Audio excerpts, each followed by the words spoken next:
The candle in Eliza Marsh's hand shook as she heard the carriage wheels crash to a stop on the gravel outside Ashford Hall. It was well past midnight, and no one arrived at a duke's house at this hour, unless something was wrong. She set the candle down, smoothed her gray dress, and hurried toward the front doors before the knocking could wake the children. When she pulled the heavy door open, a woman stood there wrapped in a fur coat, her face sharp with cold and something colder still. Behind her, 2 footmen struggled with a mountain of trunks. "You must be the housekeeper," the woman said, stepping past Eliza without waiting for an answer. "I am Lady Cordelia Vane. I am to be the next Duchess of Ashford. I expect my rooms to be ready." Eliza blinked. No letter had come. No word from the Duke. She had managed this house for 3 years, ever since the old Duchess passed, and she prided herself on knowing everything that happened within its walls. Yet this woman had arrived like a storm with no warning at all.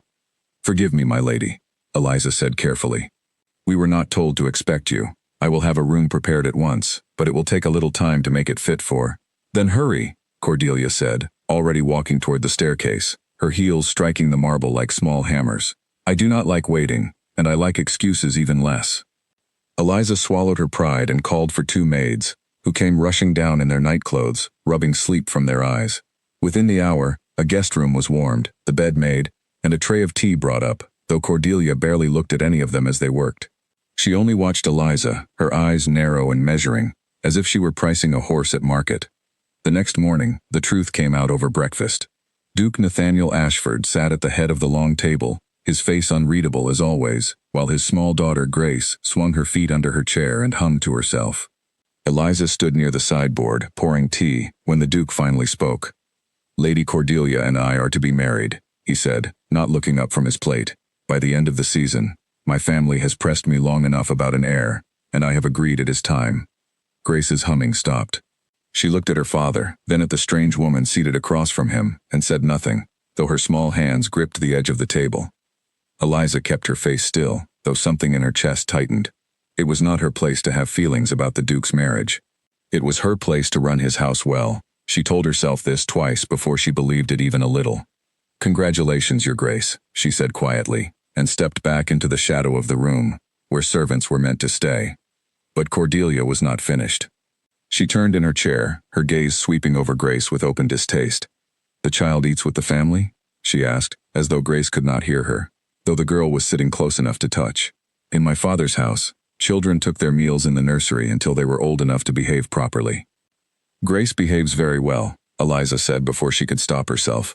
"She has always taken breakfast with her father." Cordelia's eyes flicked toward her, cold and amused, as if a piece of furniture had spoken. "I was not addressing you," she said. The Duke said nothing. He simply looked at his plate a moment longer, then rose from the table and excused himself to his study, leaving his daughter and his intended bride and his housekeeper to sit in the silence he left behind. That silence, Eliza would learn in the days that followed, was the Duke's answer to almost everything.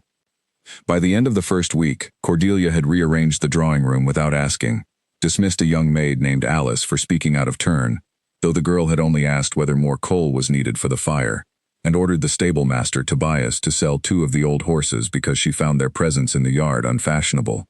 Tobias, a broad man with a quiet temper, came to find Eliza in the linen room, his cap twisted in his big hands. "Those horses belong to the late Duchess," he said. "Miss Grace rides the gray pony every morning. I will not sell them on the word of a woman who has been in this house less than a fortnight." "Then don't," Eliza said simply. "Tell her the Duke must approve it first. He has not." Tobias looked at her for a long moment, something like relief crossing his weathered face. "You always know the right thing to say," he said. "I don't know how you keep this house standing with her in it." "Neither do I," Eliza admitted, "but I intend to keep trying." It was not only the staff who felt the change. Grace, once a bright and chattering child, grew quiet in ways that worried Eliza more than any illness could. The girl had taken to following Eliza from room to room, holding the edge of her apron like a much younger child might, flinching whenever Cordelia's voice rose from another part of the house. One afternoon, Eliza found Grace sitting alone on the nursery floor, her wooden horse forgotten beside her, staring at nothing. "What troubles you, little one?" Eliza asked, kneeling down so their eyes were level. "Lady Cordelia said Mama's portrait in the hall should come down," Grace whispered. "She said a new duchess should not have to look at the old one every time she passes." Eliza's stomach turned cold. The portrait of the late Duchess, painted the year before her death, hung at the top of the grand staircase, and every servant in the house treated it with a quiet, unspoken reverence. It was, in many ways, the last piece of warmth left in a house that had grown colder since her passing. "That portrait is not coming down," Eliza said, her voice steady, though her heart pounded. "Not while I have breath in me. But if Papa marries her, won't she be in charge of everything? Won't she be in charge of you?" Eliza had no true answer for that, not one she could give a child of 7. So instead she pulled Grace into a hug and said only, "I am in charge of loving you, and that will never change, no matter who lives in this house." That evening, Eliza was summoned to the study. She expected instructions about the wedding preparations, or perhaps a new list of demands from Cordelia passed along through the Duke. Instead, she found Nathaniel standing by the window, his hands clasped behind his back, staring out at the darkening grounds. "You have run this house well since my wife died," he said, without turning around. "I have never had cause to doubt you." "Thank you, Your Grace." "Lady Cordelia believes you undermine her authority. She says the staff look to you before they look to her." Eliza's throat tightened, but she kept her voice level. "I have only ever tried to protect this household, and your daughter, Your Grace. If that has been mistaken for defiance, I am sorry for the confusion, though not for the protection." He turned then, and for a moment, something flickered behind his eyes, something that looked almost like the man he had been before grief hardened him, but it vanished as quickly as it came. "See that there is no more confusion," he said. "I cannot have discord in my own house before my wedding." "Yes, Your Grace." She curtsied and left the study, her hands trembling only once she was safely in the corridor, out of sight. Behind her, through the door, she thought she heard him sigh, a long, tired sound that did not belong to a man about to be happily married. Word of the conversation spread through the servants' hall by the next morning, as such things always did. Mrs. Pruitt, the cook, slammed a pot down harder than necessary while preparing the morning porridge. "Discord," she muttered, "as if it is Eliza causing trouble, and not that woman upstairs turning the whole house on its head." "Careful," Eliza warned, though she could not fully hide her own frustration. "Walls have ears in this house now more than ever." "Let them hear," Mrs. Pruitt said. "Every soul below stairs knows the truth of it, whether the Duke chooses to see it or not." Eliza said nothing more, but as she walked the long corridor toward the nursery that morning, past the portrait of the late Duchess still hanging proud and undisturbed at the top of the stairs, she felt the weight of what was coming settle over her like a storm cloud gathering just beyond the horizon. She did not yet know how bad it would become. She only knew, with a certainty that chilled her more than the winter air outside, that Lady Cordelia Vane had no intention of stopping, and that everything Eliza loved in this house, the child, the staff, the memory of a kind woman who once ran these halls with warmth, stood directly in her path. That night, Eliza could not sleep. She lay in her small room above the kitchens, listening to the old house settle around her, the familiar creaks and sighs of timber she had come to know like a second heartbeat. She thought of the day she first arrived at Ashford Hall, a young woman with little money and fewer prospects, hired by the late Duchess herself after a chance meeting in the village. The Duchess had been kind in a way few people of her rank ever were, asking about Eliza's family, her hopes, her small dreams for a quiet, useful life. Eliza had given this house everything since, and she was not about to let a stranger tear it apart in a matter of weeks. She rose before dawn, as she always did, and walked the quiet corridors while the rest of the household slept. She paused at the top of the staircase, before the portrait of the late Duchess, and studied the painted face, so full of warmth and life, so different from the cold rooms that now surrounded it. "I will keep them safe," Eliza whispered to the portrait, as if the woman inside it could still hear. "Grace, and the staff, and whatever is left of the home you built here, I promise you that." Downstairs, she could already hear Mrs. Pruitt beginning the morning's work, the clatter of pans and the crackle of the fire being built up in the great hearth. Life at Ashford Hall would go on, as it always did, one small task after another, one careful word after another. But as Eliza descended the stairs to begin another day, she carried with her a new and steady resolve. Whatever storm Cordelia Vane intended to bring upon this house, she would not face it alone, and she would not face it quietly. The scream tore through the east wing before the sun had fully risen, and Eliza dropped the linens in her arms and ran. She found Grace pressed against the wall outside her bedroom, tears streaming down her face, while Lady Cordelia stood over her, a hairbrush still raised in one hand. "What is happening here?" Eliza demanded, forgetting for a moment that she was a servant speaking to her future mistress. The child pulled away from me while I was trying to fix her hair, Cordelia said coolly, lowering the brush. I do not tolerate disobedience, even from little girls. Grace's cheek was red, though whether from the brush or from Cordelia's hand, Eliza could not be certain, and she did not wish to ask in front of the child. She knelt and gathered Grace into her arms, feeling the small body shake with quiet sobs. I will see to her hair myself from now on, Eliza said, her voice tight with barely controlled anger. You will do no such thing, Cordelia snapped. I am to be her mother. I will not have a housekeeper undermining that from the very start. You are not her mother, Eliza said before she could stop the words. Not yet. And a mother does not raise her hand to a child over a hairbrush. The words hung in the cold morning air like a struck bell. Cordelia's face went white, then red, and for a moment Eliza feared she had gone too far. But she did not take the words back. She simply lifted Grace into her arms and carried her toward the nursery, leaving Cordelia standing alone in the corridor. By that evening, word had reached the Duke. Eliza was summoned again to the study, and this time Cordelia was already there, seated near the fire, her expression composed into something almost gentle. A mask Eliza recognized now for what it was. I understand there was an incident this morning, Nathaniel said. With my daughter. Yes, Your Grace. Eliza kept her chin lifted. Lady Cordelia struck Grace while brushing her hair. The child was frightened and in pain. That is a lie, Cordelia said smoothly, before the Duke could respond. The child fell against the bedpost while squirming. I was only trying to comfort her when Mrs. Marsh burst in and accused me of cruelty in front of the entire staff. Eliza's hands curled at her sides.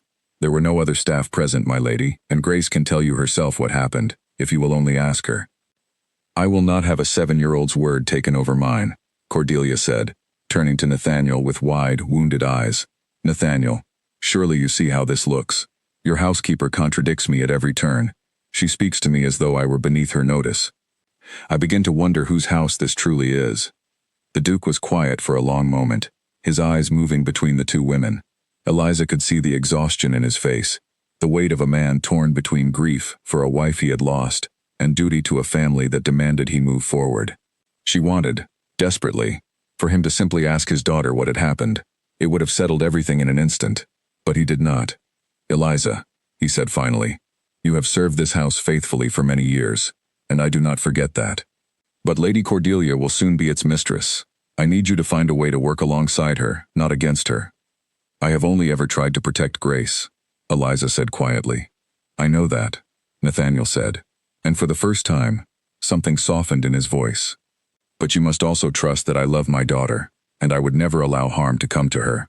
Eliza wanted to say that trust was not the same as certainty, and that a father who spent his days locked away in grief and his study might not see everything that happened beneath his own roof.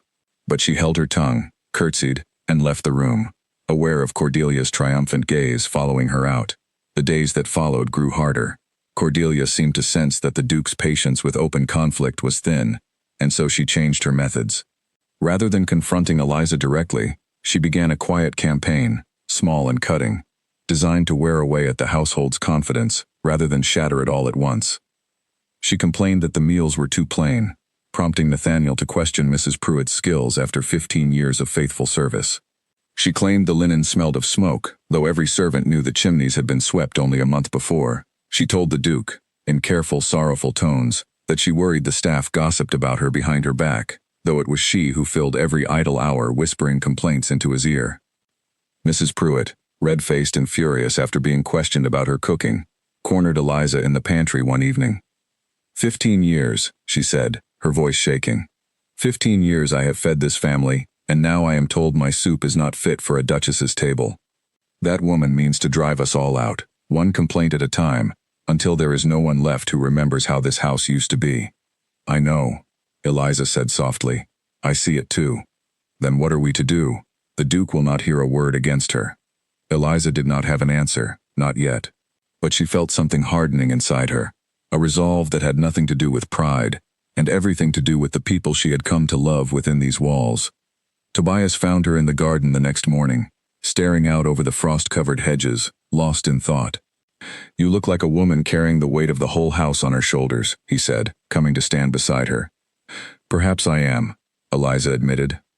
I do not know how much longer I can protect everyone from her, Tobias. She is clever. She never raises her voice where the Duke can hear it. She never says a cruel word without wrapping it in something that sounds like concern. We see through her, Tobias said. Every one of us below stairs. Mrs. Pruitt, the maids, even young Alice, wherever she has gone since her dismissal. We know who has kept this house together these past years. And it was never Lady Cordelia. That may be true, Eliza said, but knowing it and proving it to the Duke are two very different things. That night, unable to sleep once again, Eliza sat by Grace's bedside long after the child had drifted off, watching the gentle rise and fall of her small chest. She thought of the late Duchess, of the promise she had made at the portrait only days before, and she wondered, not for the first time, whether keeping that promise would cost her everything she had built in this house. 2 days later, another storm broke, this time in the stable yard. Tobias had refused, once again, to sell the 2 old horses that had belonged to the late Duchess, insisting he needed the Duke's direct word before parting with them. Cordelia, furious at being defied by a servant for the second time, marched out to the stables herself, her fine boots sinking into the mud she had clearly not expected. "I gave you an order," she said, her voice carrying across the yard. "You will sell those horses by week's end, or I will see you dismissed without a reference." "Begging your pardon, my lady," Tobias said, standing his ground with the same quiet steadiness Eliza had come to admire in him. "But I take my orders from the Duke, and he has not confirmed this one." "The Duke will confirm whatever I ask of him," Cordelia said. "You would do well to remember that soon I will be mistress of this house, and men who cross me now will find no place here once I am." Eliza, who had come out to check on a delivery of feed, heard the exchange and stepped forward before she could stop herself. "My lady," she said, keeping her voice as even as she could manage, "perhaps it would be simpler to ask the Duke directly this afternoon. I am certain he would not wish for any confusion over his late wife's horses." Cordelia's eyes cut toward her, sharp as broken glass. "You seem to appear wherever I am, Mrs. Marsh. One might almost think you were following me." "I am only doing my work, my lady, as I always have." "See that it stays that way," Cordelia said, and turned on her heel, marching back toward the house with as much dignity as the mud would allow. Once she was out of earshot, Tobias let out a long breath and shook his head. "One day that woman is going to ask the Duke a question in front of me, and I fear what will happen when he does not give the answer she expects.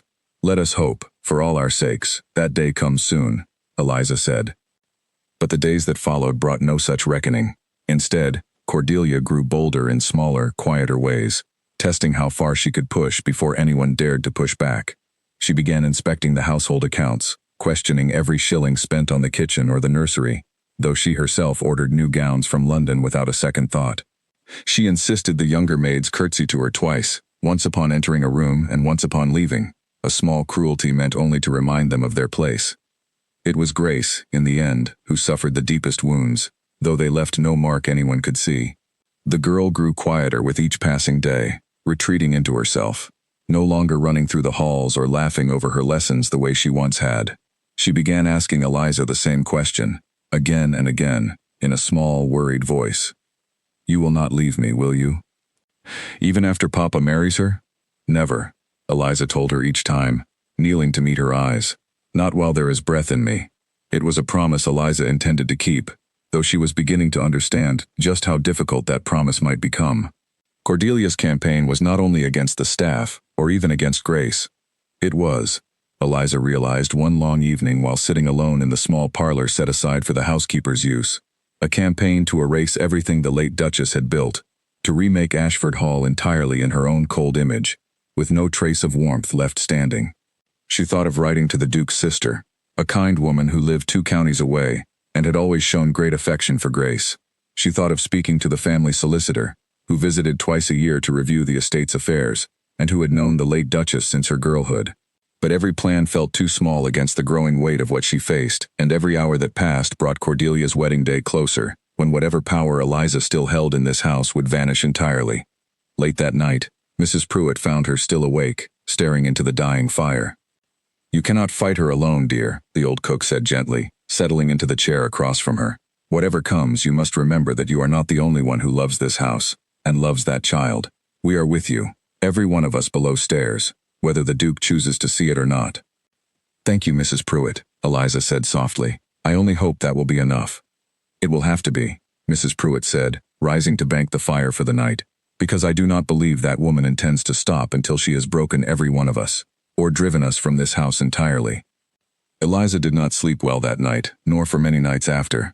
She sensed, with a certainty she could not explain, that the quiet cruelties of the past weeks were only the beginning, and that a far greater confrontation was waiting for her, closer than she dared to imagine. The morning had begun ordinarily enough, or as ordinarily as any morning could begin under Lady Cordelia's watchful, critical eye. Eliza had risen before dawn as always, checked the kitchen stores with Mrs. Pruitt, and walked the length of the house to ensure every fire had been lit and every room made ready for the day. She had allowed herself, for one brief hour, to believe that perhaps the household had found some fragile balance at last, that perhaps the worst of Cordelia's cruelty had already passed. She was wrong.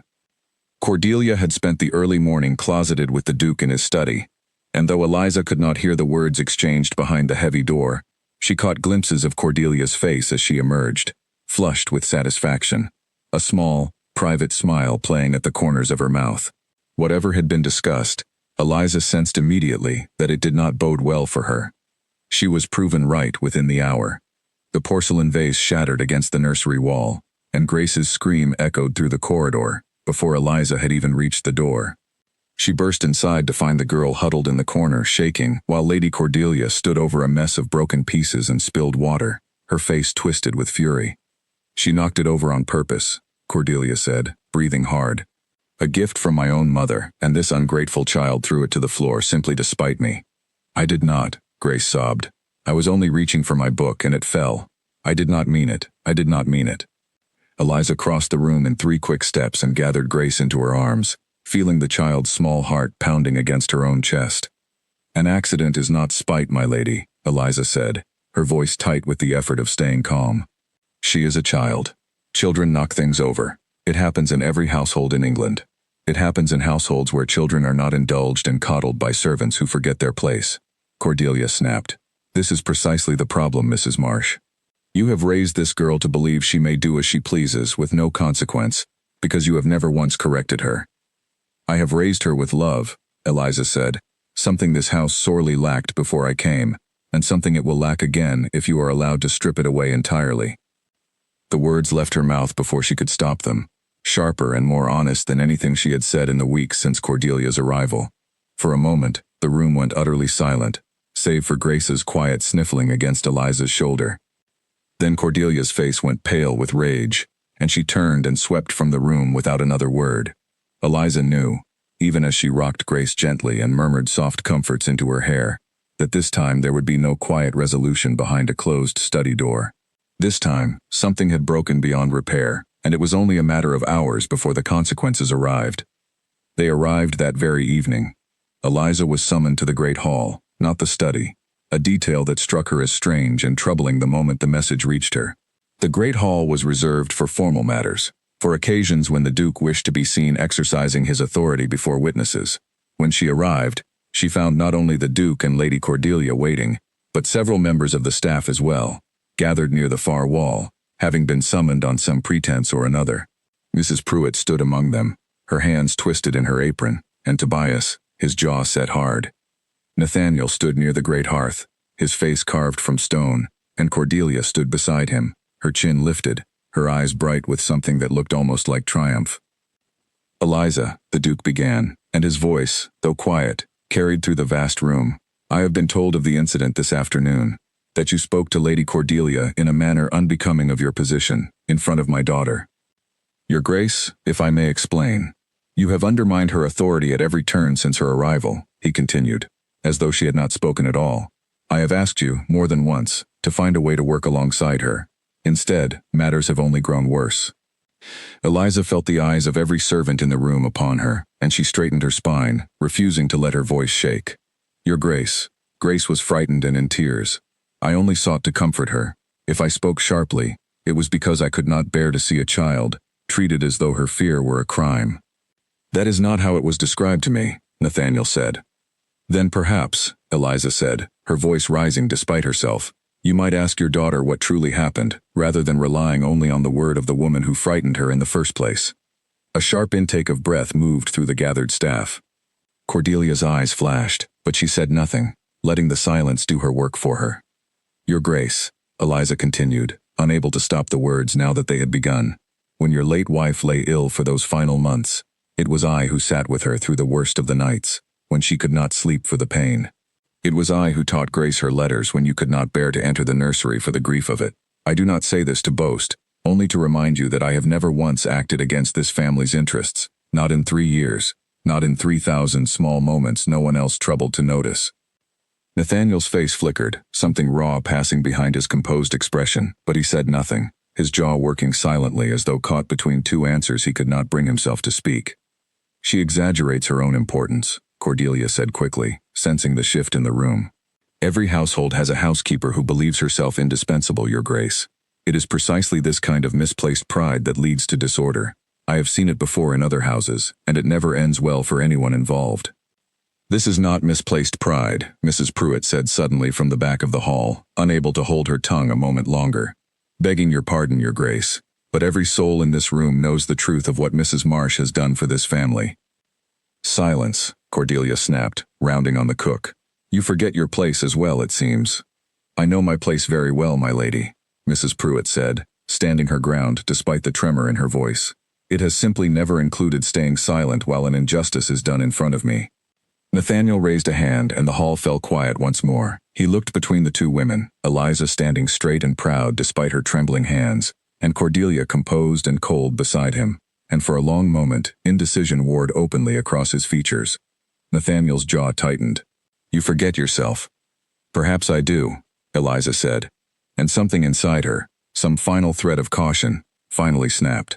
But I have served this house faithfully for 3 years, Your Grace, through your wife's illness, through her passing, through every dark hour this family has faced since. I have never once put myself before this household or before your daughter. If loving her too much is my crime, then I confess it freely, and I will not apologize for it. The great hall fell utterly silent. Nathaniel's face had gone pale, his hands clenched at his sides, and for a long, terrible moment, no one moved. Then Cordelia stepped forward, her voice smooth and cold as winter glass. Your Grace, I believe you can see now what I have been trying to tell you for weeks. This woman does not know her place. She never has. If you allow this to continue, the entire household will follow her example, and you will have no authority left in your own home. Nathaniel looked at Eliza for a long moment, and she thought, foolishly, that she saw something like regret flicker behind his eyes. But whatever softness remained in him seemed to harden under the weight of Cordelia's words, and the pressure of a decision he had clearly been dreading. I can replace you by sunrise, he said, his voice low and final. There are a dozen women in this county who would take your position gladly, and without argument. Do not make me prove it. The words struck Eliza like a physical blow. She had expected anger, perhaps even dismissal, but not this, not delivered so coldly, so publicly, in front of every servant who had ever looked to her for guidance and steadiness. She felt her throat tighten, felt tears threaten behind her eyes, but she refused. Absolutely refused, to let them fall in front of Cordelia Vane. Then perhaps you should begin looking, Your Grace, she said, her voice trembling only slightly, because I will not stand by silently while a child in this house is frightened and blamed for another's temper. That is not a service I am willing to provide, whatever the cost to my position. She curtsied, low and correct, and turned to leave the hall before her composure could break entirely. Behind her, she heard Cordelia's soft, satisfied exhale, and the Duke's continued silence, heavier than any words could have been. She did not make it far. In the corridor outside the great hall, her legs finally gave way, and she sank against the cold stone wall, pressing a hand over her mouth to keep from sobbing aloud. 3 years of devotion, 3 years of sleepless nights tending a dying woman and then her grieving family, 3 years of loving a child who was not her own as though she were, all of it reduced to a single cold sentence spoken in front of the very people she had tried so hard to protect. She did not know how long she sat there before she heard footsteps approaching, soft and hesitant. She looked up to find Mrs. Pruitt standing over her, her weathered face creased with worry, and behind her, Tobias, and 2 of the younger maids, their eyes red with unshed tears of their own. He had no right, Mrs. Pruitt said fiercely, kneeling to take Eliza's hands in her own. No right at all. To speak to you that way after everything you have given this family. It does not matter what right he had, Eliza said, wiping quickly at her eyes. He is the Duke. This is his house. He may do as he pleases. It matters to us, Tobias said, his voice hard. It matters a great deal. Eliza looked up at the small gathering of faces around her. Faces she had come to know so well over the years. Faces that had trusted her, worked alongside her, leaned on her in difficult moments, just as she had leaned on them. She saw no pity in their eyes, only something fiercer, something that looked almost like resolve. "You must not do anything foolish on my account," she said, rising unsteadily to her feet. "I do not wish for any of you to lose your positions over this. I will manage, I always have." "Perhaps," Mrs. Pruitt said quietly, exchanging a look with Tobias that Eliza could not quite read. "It is time this house learned that some of us do not intend to manage quietly any longer." "What do you mean by that?" Eliza asked, searching the older woman's face. "Only that loyalty runs both ways in a house such as this," Mrs. Pruitt said. "The Duke may believe he holds every card, but a house does not run itself, dear. It runs on the hands and hearts of the people who serve it, and he would do well to remember that before he loses more than he bargained for."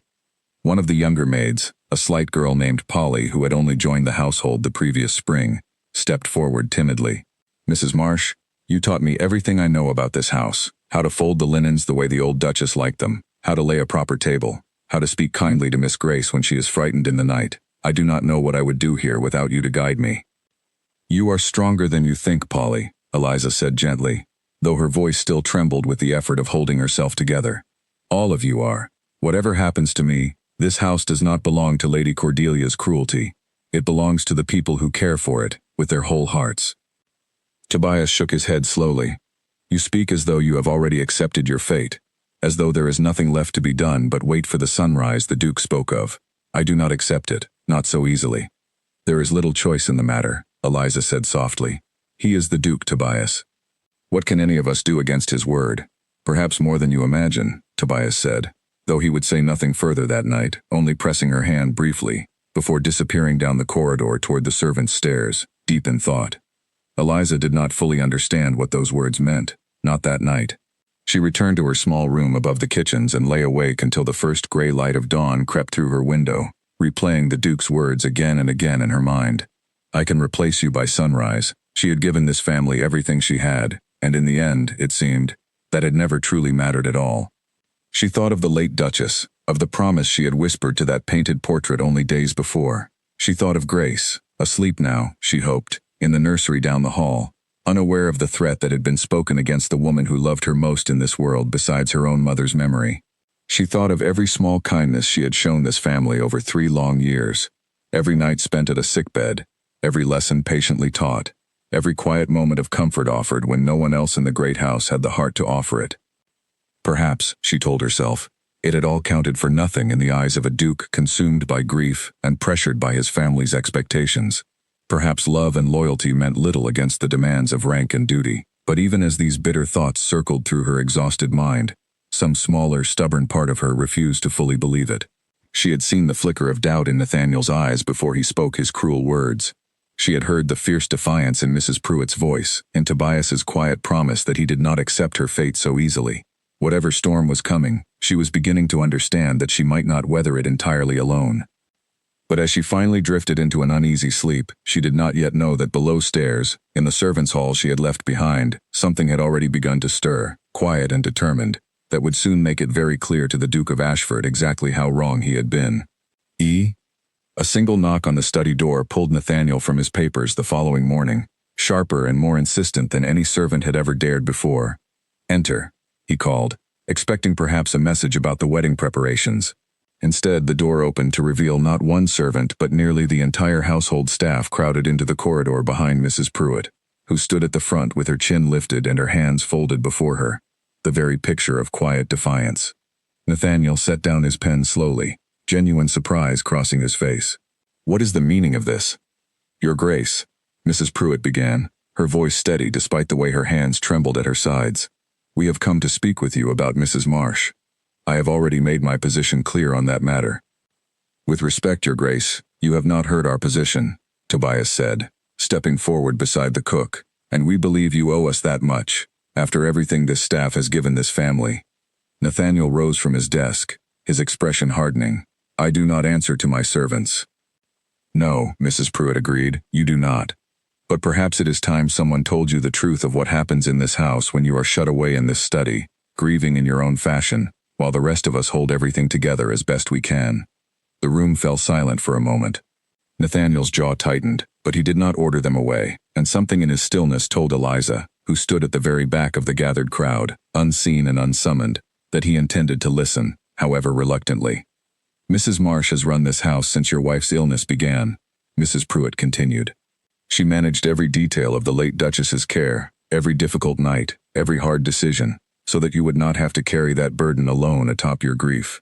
She has raised Miss Grace with more love than most mothers show their own children, and she has done all of this while asking for nothing beyond fair wages and a roof over her head.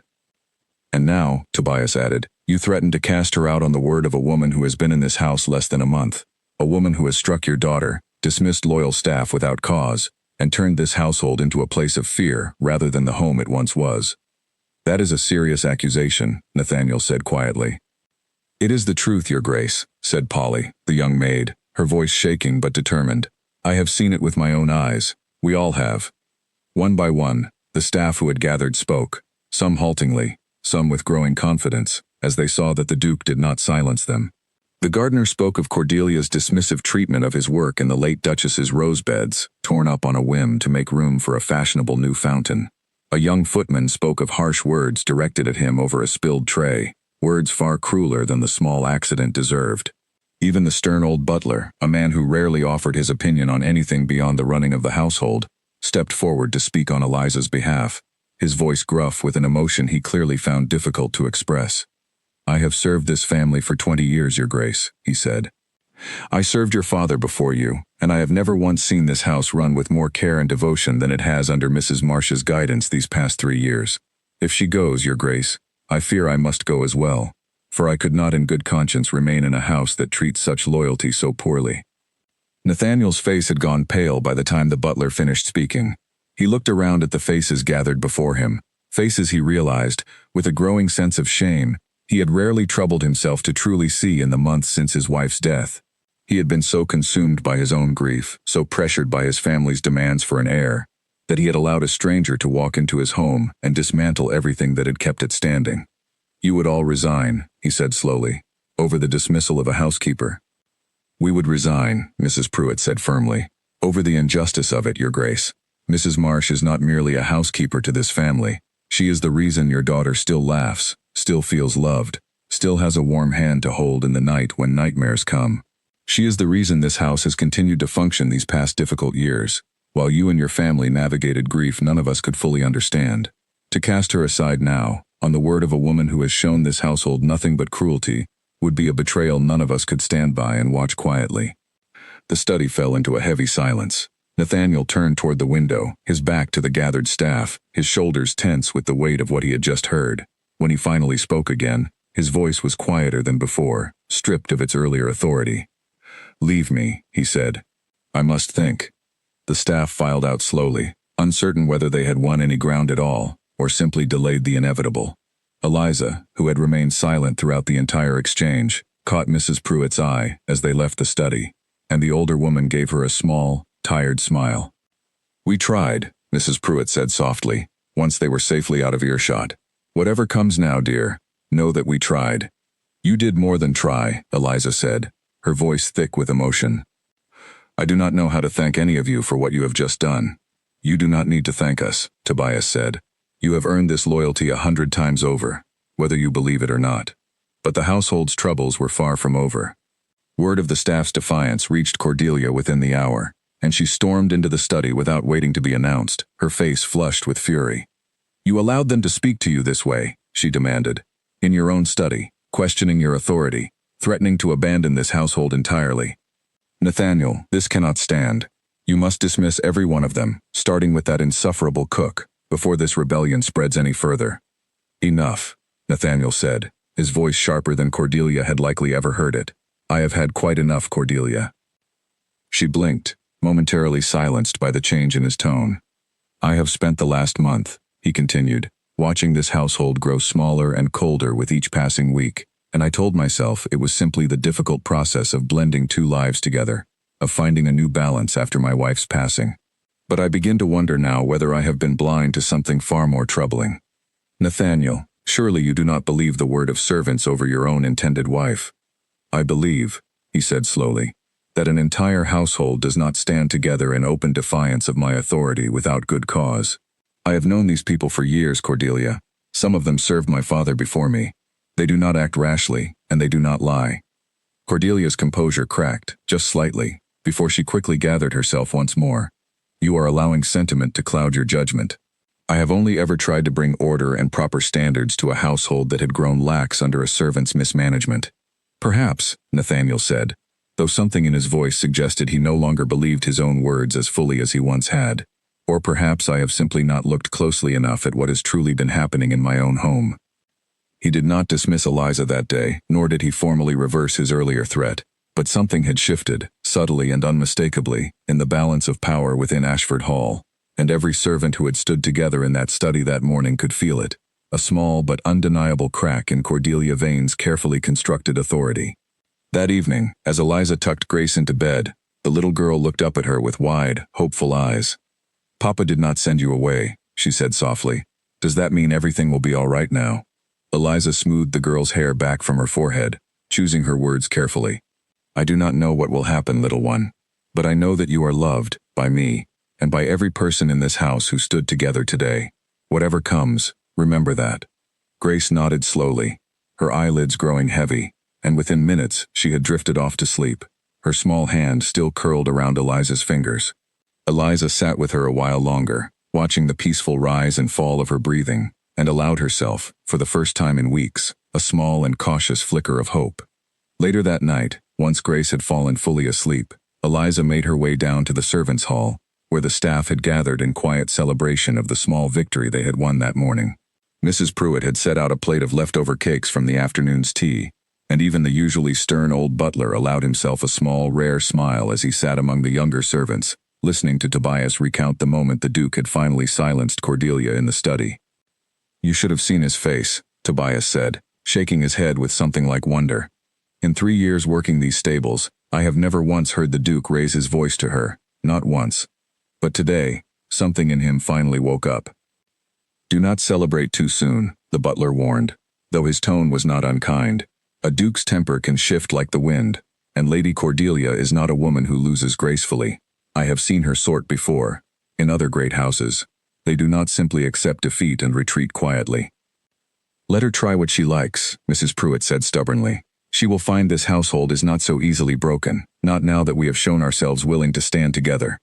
Eliza settled into a seat near the fire, accepting a cup of tea from Polly, who beamed at her with obvious relief. "I was so frightened, Mrs. Marsh," the girl admitted quietly. "I have never spoken up to anyone above my station before, let alone the Duke himself. My knees were shaking the whole time." "You were very brave," Eliza told her warmly. "Braver than you know. It is no small thing to find your voice when everything in you wishes to stay silent." "We learned that from you," Polly said simply. "You have never been afraid to speak for those who could not speak for themselves, even when it put you at risk. I only followed your example." The words settled warmly in Eliza's chest, easing some of the ache that had lingered there since the Duke's cruel words in the great hall the day before. She looked around at the faces gathered in the small fire-lit room, faces marked by years of shared labor and quiet loyalty, and felt, for the first time in weeks, that she was not carrying this burden entirely alone. Yet even as the servants' hall filled with cautious laughter and quiet relief, a single thought nagged at the back of Eliza's mind, refusing to be fully silenced by the evening's small triumph. Cordelia Vane had not been dismissed, nor sent away, nor even formally reprimanded. She remained under this roof, engaged still to the Duke of Ashford, and a woman capable of striking a frightened child over a hairbrush was not likely to accept a single evening setback as her final defeat. Eliza excused herself from the gathering not long after, pleading exhaustion, though in truth she wished only for a quiet moment to think. She walked once more to the top of the great staircase, where the late Duchess's portrait still hung undisturbed, and studied the painted face for a long while in the flickering candlelight. "We are not finished yet," she whispered to the portrait, echoing the promise she had made days before. "But I begin to believe, at last, that we are not fighting alone."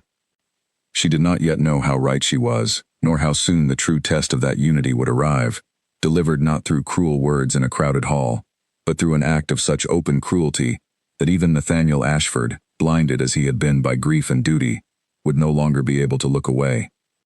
The The sound of a small hand striking flesh cracked through the garden air, and Nathaniel Ashford froze mid-step on the gravel path, his blood running suddenly cold. He had come outside to clear his head, restless after another sleepless night spent turning over the events of the past weeks, when he heard Cordelia's voice, sharp and furious, drifting from behind the tall hedge that bordered the rose garden. He had not meant to eavesdrop. He told himself this even as his feet carried him closer, drawn by something he could not quite name. "You clumsy, foolish child," Cordelia was saying, her voice trembling with barely controlled rage. "Look what you have done to my gown. Do you have any idea what this silk cost?" "I am sorry," Grace's small voice replied, thick with tears. "I did not mean to spill the water. It was an accident. I promise. I promise." "Accidents," Cordelia spat. "Everything is always an accident with you, isn't it? Just as it was an accident when you broke my mother's vase. I begin to think you do these things on purpose, simply to make me look foolish in front of your father." "I would never." The sharp crack of a hand against a cheek cut off whatever Grace had been about to say, followed by a sharp, startled sob. Nathaniel rounded the hedge before he had even fully decided to move, his heart pounding with a fury he had not felt in years. He found his daughter crouched on the garden path, one small hand pressed to her reddened cheek, tears streaming freely down her face, while Cordelia stood over her, her hand still raised, her expression twisted with an anger that had nothing gentle or maternal about it at all. "Papa," Grace whimpered, and the sound of it, small and broken and afraid, shattered something in Nathaniel that had remained frozen since his wife's death. "What?" he said, his voice deadly quiet. "Have you done to my daughter?" Cordelia's face drained of color as she turned to find him standing there, and for the first time since her arrival at Ashford Hall, genuine fear flickered across her carefully composed features. "Nathaniel, She was clumsy. She ruined my gown. I only meant to correct her. Surely you understand a mother must sometimes." "You are not her mother," he said, echoing, though he did not realize it, the very words Eliza had spoken to Cordelia weeks before.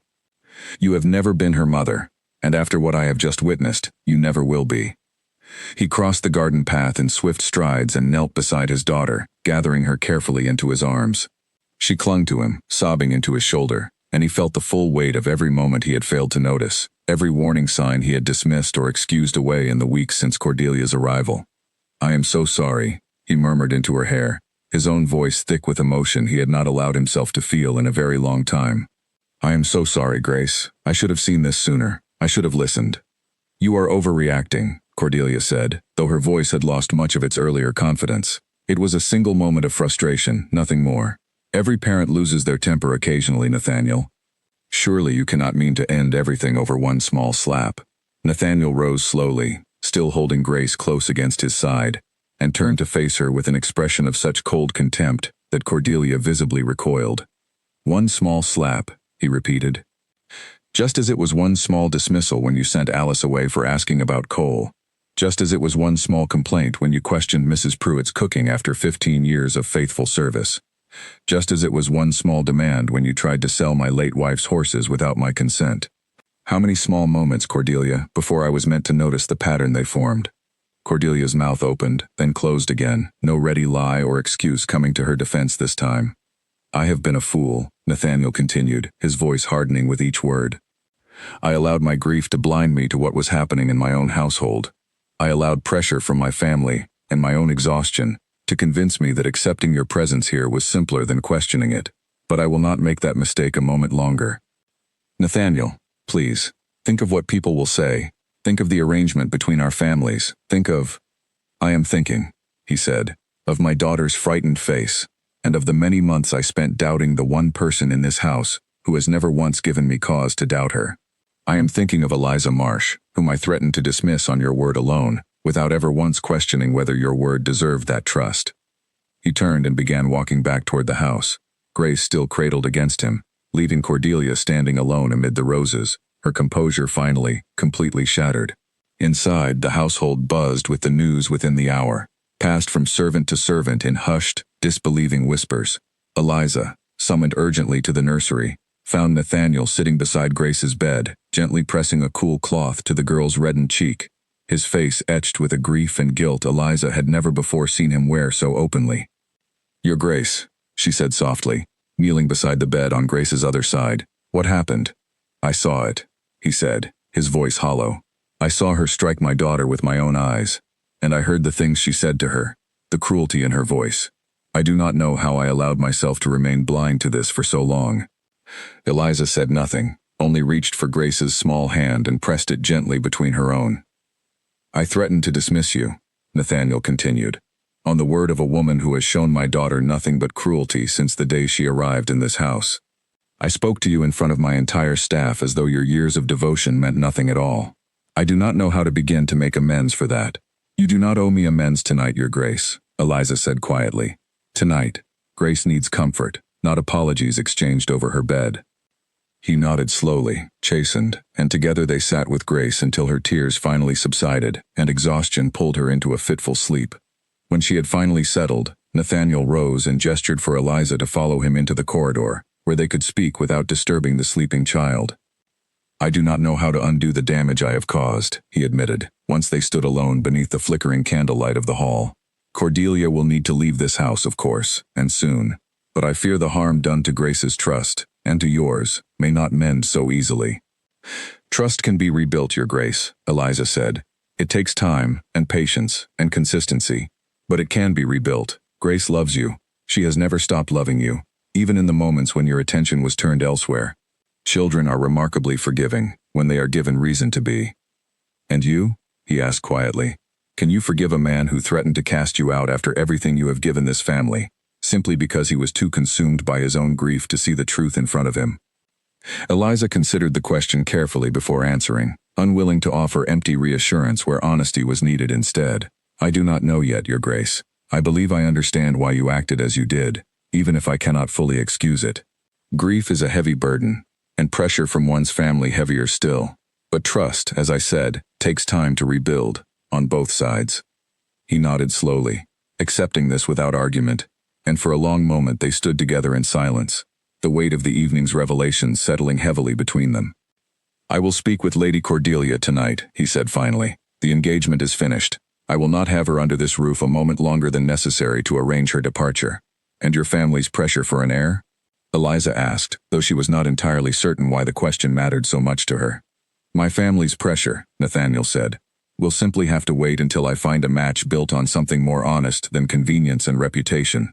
I have learned, rather painfully, the cost of choosing haste over judgment. Below stairs, word of the confrontation spread quickly, and by the time Eliza returned to the servants' hall late that night, the entire staff had already gathered, buzzing with a mixture of shock, relief, and cautious hope. Is it true? Mrs. Pruitt asked, catching Eliza's hands the moment she entered the room. Is she truly to be sent away? It is true, Eliza confirmed, and a wave of quiet celebration rippled through the gathered staff, though tempered, still, by the knowledge of what it had taken to reach this point. I only wish, Tobias said quietly, that it had not required little Miss Grace suffering another cruelty before the Duke finally opened his eyes. As do I, Eliza agreed, her heart aching at the thought of the girl's tear-streaked face. But perhaps in the end, something good may yet come from this. Perhaps the Duke has finally learned to see what has been in front of him all along. Cordelia did not leave quietly. When Nathaniel found her later that evening in the drawing room she had so thoroughly rearranged to her own taste, she met his announcement with a fury that stripped away the last remnants of her carefully cultivated grace. You would end our engagement over a servant and a spoiled child, she demanded, rising from her seat with her hands clenched at her sides. Do you have any idea what this will cost you? Socially, my family will make certain every household in London hears of this humiliation. Then let them hear it, Nathaniel said calmly. Let them hear that I chose my daughter's safety over your family's reputation. I find I can live with that far more easily than I could live with myself, had I allowed you to remain under this roof a single day longer. You will regret this, she said, her voice shaking with rage. You will find no one else willing to marry a widower with a difficult child, and a household run by servants who believe themselves above their station. Perhaps, Nathaniel said. Or perhaps I will find someone who understands that a household is not measured by its silk gowns or its fashionable arrangements, but by the people within it and how they are treated. Either way, Cordelia, you will not be that person, and I thank whatever fortune allowed me to see the truth before it was too late. She left the following morning, her trunks loaded onto a carriage before the household had even finished its early duties, her face set in a mask of cold fury that softened for no one, not even Grace, who watched from an upstairs window as the carriage rolled away down the long drive and finally disappeared beyond the gates. "Is she truly gone?" Grace asked, turning to Eliza, who stood beside her at the window. "She is truly gone," Eliza confirmed, wrapping an arm around the girl's shoulders. "Forever?" "Forever," Eliza said, and felt the small body beside her relax for the first time in weeks.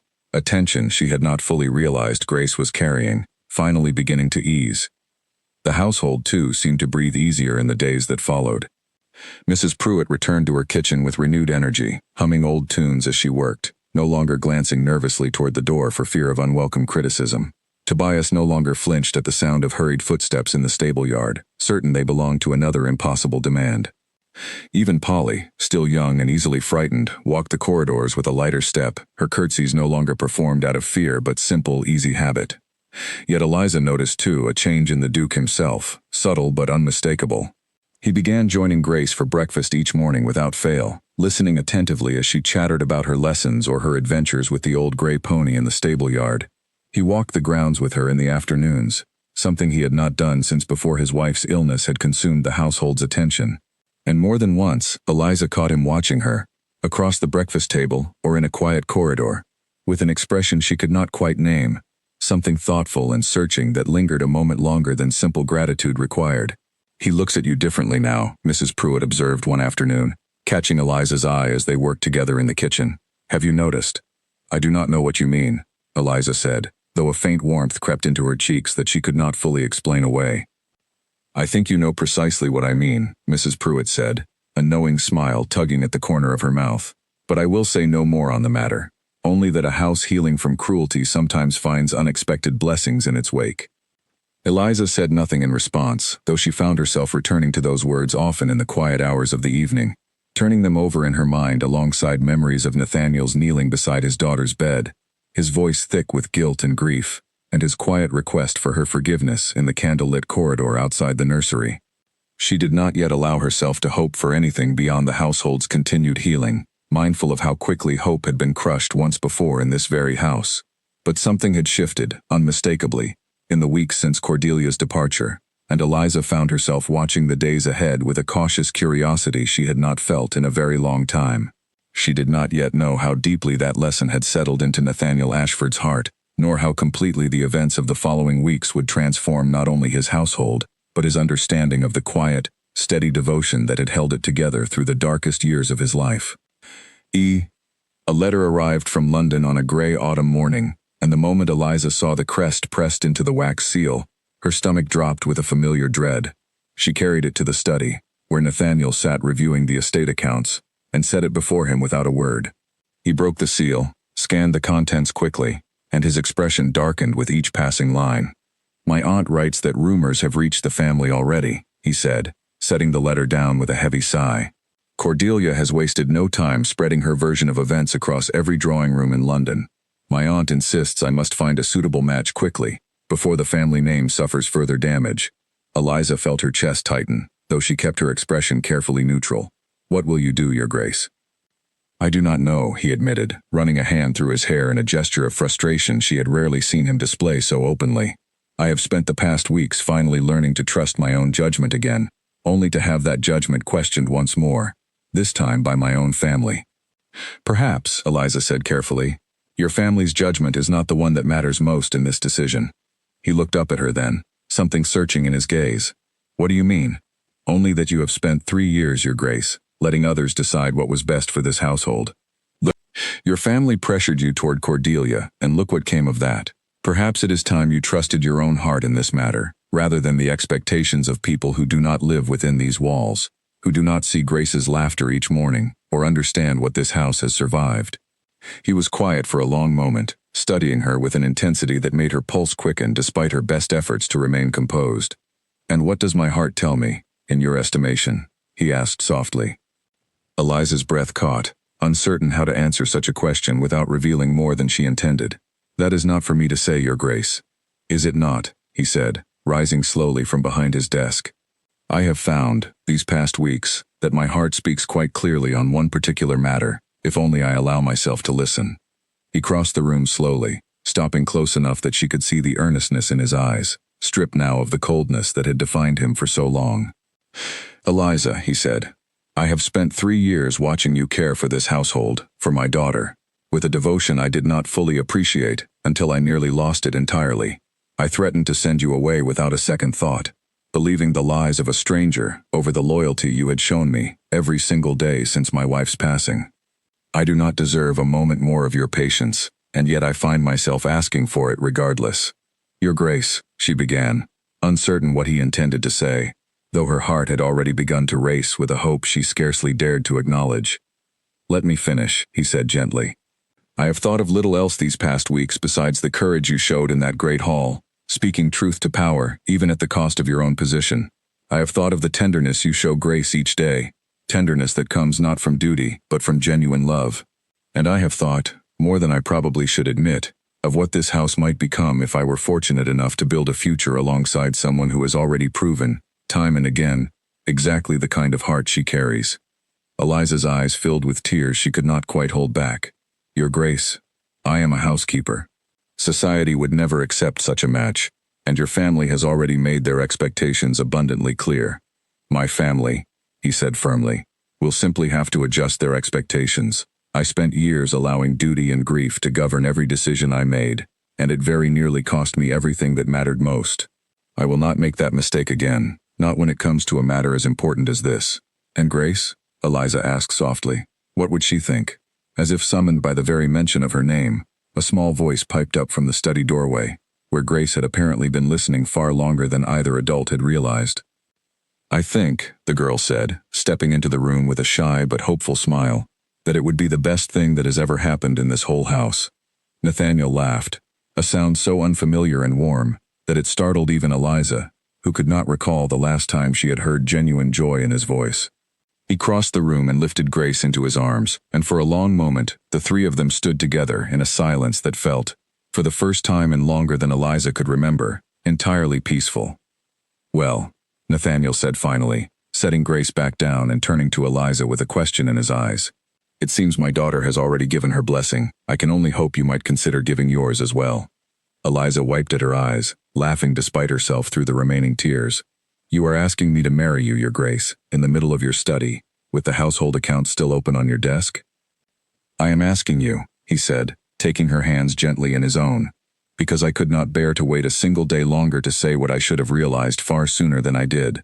You have held this household together through its darkest hours, Eliza, often at great cost to yourself, and asked for nothing in return beyond the chance to keep doing so. I would like very much for the rest of your life to look a little different than that, if you will allow me the honor. Yes, she said, before he had even finished speaking, the word tumbling out with a certainty that surprised even her. Yes, Your Grace, I will. News of the engagement spread through Ashford Hall within the hour, and the reaction below stairs was nothing short of jubilant. Mrs. Pruitt wept openly into her apron, declaring it the finest news the kitchen had heard in years, while Tobias grinned so widely that Eliza scarcely recognized the usually reserved stablemaster. Polly danced a little jig of pure delight around the servants' hall, and even the stern old butler allowed himself a rare, broad smile as he offered his heartfelt congratulations. I always said this house would find its way back to happiness, Mrs. Pruitt declared, dabbing at her eyes with the corner of her apron. I simply did not expect it to happen in quite so wonderful a fashion. In the weeks leading up to the wedding, Nathaniel's aunt, Lady Beatrice, arrived at Ashford Hall unannounced, her carriage rattling up the drive with the same abruptness that had once heralded Cordelia's arrival months before. Eliza braced herself for confrontation as the older woman swept into the drawing room, her sharp eyes taking in every detail of the household with obvious scrutiny. So, Lady Beatrice said, settling into a chair without waiting to be invited, you are the housekeeper my nephew intends to marry. I am, my lady, Eliza said, standing straight despite the older woman's piercing gaze. I have heard a great many things about the scandal that unfolded here this past season. Lady Cordelia has told anyone who will listen that you bewitched my nephew into abandoning a perfectly respectable engagement. I did no such thing, my lady. I only tried to protect this household and Miss Grace from a woman who showed them nothing but cruelty. Lady Beatrice studied her for a long, uncomfortable moment, and Eliza forced herself to meet the scrutiny without flinching. Finally, something shifted in the older woman's expression, a grudging respect creeping into her sharp features. You do not flinch, she observed. Cordelia always said you were insolent. I begin to think she simply meant you did not cower before her the way she expected. I have never believed cowering serves anyone well, my lady, least of all a frightened child who needed someone willing to stand firm on her behalf. A ghost of a smile touched Lady Beatrice's mouth. Grace has grown remarkably since I last visited. She spoke to me for nearly an hour this morning about her pony and her lessons, chattering away without a hint of the timidness I recall from previous visits. She has had a difficult year, my lady, but she is a resilient child. Resilient because someone gave her reason to be, I suspect. Lady Beatrice rose, smoothing her skirts. I came here fully prepared to talk my nephew out of this match, Mrs. Marsh. I confess I did not expect to find quite so much evidence in your favor upon my arrival. By the time she departed 3 days later, Lady Beatrice had not only withdrawn her objections but had insisted on personally selecting the fabric for Eliza's wedding gown, declaring that whatever society might whisper, the family would present a united and dignified front. The wedding took place quietly in the small chapel on the estate grounds, attended not by the fashionable crowds of London society, but by the household staff who had stood by Eliza through every difficult moment of the past months. Nathaniel's aunt, initially scandalized by the match, arrived only days before the ceremony, and by the time she witnessed Grace's radiant joy and the genuine warmth that had returned to Ashford Hall, her objections softened into something closer to grudging approval. The morning of the ceremony brought a light frost across the estate grounds, the kind of crisp autumn air that made the whole world feel new and full of quiet promise. Eliza woke before dawn out of old habit, though for the first time in years she had no fires to check, no linens to inspect, no household accounts waiting for her attention. Instead, Mrs. Pruitt and Polly arrived at her door with a tray of tea and warm bread, insisting on helping her dress despite her protests that she was perfectly capable of managing her own buttons. "Nonsense," Mrs. Pruitt said, fussing with the fabric of the pale blue gown Lady Beatrice had chosen. "A bride should be looked after on her wedding day, and we intend to look after you properly, whether you protest or not." "I have looked after myself for so long," Eliza admitted, laughing softly, as Polly carefully arranged flowers through her hair. "I scarcely know how to accept being cared for in return." "Then it is time you learned," Mrs. Pruitt said firmly, though her eyes glistened with unshed tears of happiness. "You have spent years pouring yourself into this household, dear. Today, let this household pour a little of that love back into you." When Eliza finally descended the stairs toward the small chapel, she found the entire household staff gathered outside, having abandoned their usual morning duties entirely in favor of witnessing the ceremony. Tobias had even decorated the chapel doorway with autumn flowers gathered from the garden, arranged with far more care than his rough hands usually managed for such delicate work. Standing before the small gathering, dressed in a simple gown of pale blue rather than any grand fashionable creation, Eliza felt none of the uncertainty that had plagued her in the weeks following the Duke's cruel threat in the Great Hall. She felt only a quiet, steady certainty that she had found exactly where she belonged, not through wealth or rank, but through years of devotion finally recognized and returned in full. Grace stood at the front of the small chapel, beaming with pride as she scattered flower petals along the aisle, and when the ceremony concluded, she was the first to embrace Eliza, wrapping her small arms tightly around her waist. "Now you truly are my mother," she whispered, "not just in my heart, but in truth as well." "I have always been your mother in my heart, little one," Eliza said, kneeling to meet the girl's eyes, "but I am glad the rest of the world will finally know it too." That evening, as the household gathered for a modest but joyful celebration in the Great Hall, the very room where Eliza had once been threatened and humiliated in front of the staff she loved, Nathaniel raised a glass in a quiet toast. "To this household," he said, his eyes finding Eliza's across the room, "which taught me, in the hardest possible way, that true loyalty and love are worth more than any title or fortune. And to the woman who never stopped fighting for what was right, even when I gave her every reason to walk away." The staff raised their glasses in return, and the sound of genuine laughter and warmth filled the great hall for the first time in longer than any of them could remember. Eliza looked around at the faces gathered there, faces that had stood beside her through fear and uncertainty, faces that had risked their own positions to defend her when the truth mattered most, and felt her heart swell with a gratitude too large for words. Outside, beyond the tall windows, the last light of the autumn evening faded gently into dusk, casting a warm glow over the estate that had weathered its darkest storm, and emerged, at last, into something brighter than it had known in years. Ashford Hall, once threatened by cruelty and division, had found its way back to warmth, not through the power of a title or the demands of society, but through the simple, unbreakable loyalty of the people who called it home. And as Eliza stood there, surrounded by the family she had chosen and the family that had chosen her in return, she knew, with a certainty that settled deep and lasting in her heart, that whatever challenges the future might bring, she would never again face them alone. Snow fell softly over Ashford Hall on the first anniversary of the wedding, blanketing the estate grounds in a quiet white stillness that Eliza had come to love dearly over the years she had called this house her home. She stood at the nursery window, watching Grace and Nathaniel build a small, lopsided snowman in the garden below, their laughter carrying faintly through the glass. A year had passed since the small ceremony in the estate chapel, a year that had brought changes to Ashford Hall that Eliza scarcely could have imagined during those dark months when Cordelia Vane's cruelty had threatened to tear the household apart entirely. A gentle knock sounded at the door, and Mrs. Pruitt entered, carrying a small stack of letters that had arrived with the morning post. "More congratulations from London, I expect," the older woman said, setting the letters on a nearby table. "Word has finally spread that the Duke and Duchess of Ashford are, against all society's predictions, remarkably happy together." Eliza smiled, accepting the letters with genuine warmth. In the months following her marriage, she had braced herself for continued whispers and judgment from Nathaniel's social circle, much as Lady Cordelia had promised. Some of that judgment had, indeed, arrived, delivered through pointed comments at gatherings she rarely attended, and cool receptions from families who valued rank above character.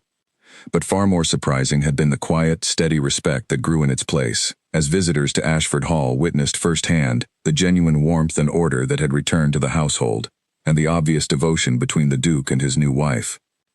"I confess," Eliza said, setting the letters aside for later reading, "I never imagined this particular ending for myself, Mrs. Pruitt. A housekeeper, a duchess.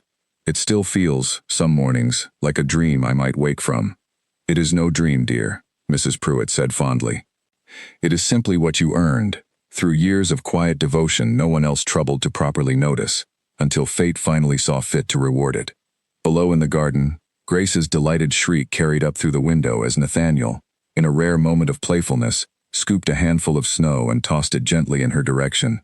The girl retaliated immediately, and within moments, father and daughter were engaged in a full and joyful battle, their laughter ringing clear across the frosted grounds. Eliza had never seen Nathaniel so at ease, so willing to set aside the weight of his title and simply exist as a father delighting in his daughter's happiness. The transformation had not happened overnight, of course.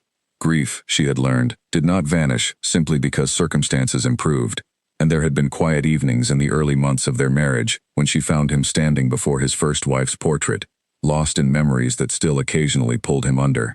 Eliza had never once resented these moments, understanding instinctively that love for a departed spouse and love for a new one were not competing forces, but simply different chapters of the same devoted heart.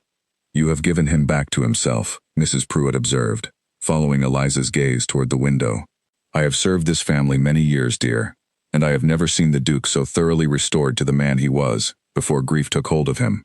I only loved him honestly," Eliza said softly. "I think in the end, that was all he ever truly needed." The household itself had flourished in the year since Cordelia's departure. Mrs. Pruitt's kitchen produced meals of such quality that even the most demanding visitors left satisfied, no longer burdened by the fear of unfair criticism. Tobias had expanded the stables with the Duke's blessing, and the old gray pony that Cordelia had once threatened to sell now shared the yard with 2 new foals, born that very spring. Polly, once a timid young maid barely able to raise her voice above a whisper, had grown into a confident young woman, recently promoted to assist directly in managing the household's daily affairs alongside Eliza, learning the very skills that had once made Eliza herself indispensable to this family. Even Alice, the young maid Cordelia had unjustly dismissed months before, had returned to Ashford Hall at Eliza's personal request, welcomed back with an apology from the Duke himself, and a position of greater responsibility than she had held before her dismissal. "I never thought I would set foot in this house again," Alice had admitted tearfully upon her return, "let alone be welcomed back so warmly." "This house belongs to those who care for it honestly," Eliza had told her, embracing the young woman warmly. "You were always one of us, Alice, whatever cruelty once drove you away." As for Cordelia Vane herself, word occasionally reached Ashford Hall through the London social circuit, carried by visiting relatives or passing gossip among the staff who maintained connections with other great houses. She had, according to these scattered reports, attempted to secure another advantageous match in the months following her departure. Though her reputation had suffered considerably, Once whispers of her cruelty toward a young child began circulating through the same social circles she had once dominated with such confidence. Eliza felt no particular satisfaction in this news, no lingering desire for revenge against the woman who had once threatened everything she loved. She felt only a quiet relief that Cordelia's influence no longer touched this household, and a hope, distant but genuine, that the woman might someday find whatever peace had clearly been missing from her own heart, peace that had driven her to such cruelty toward others.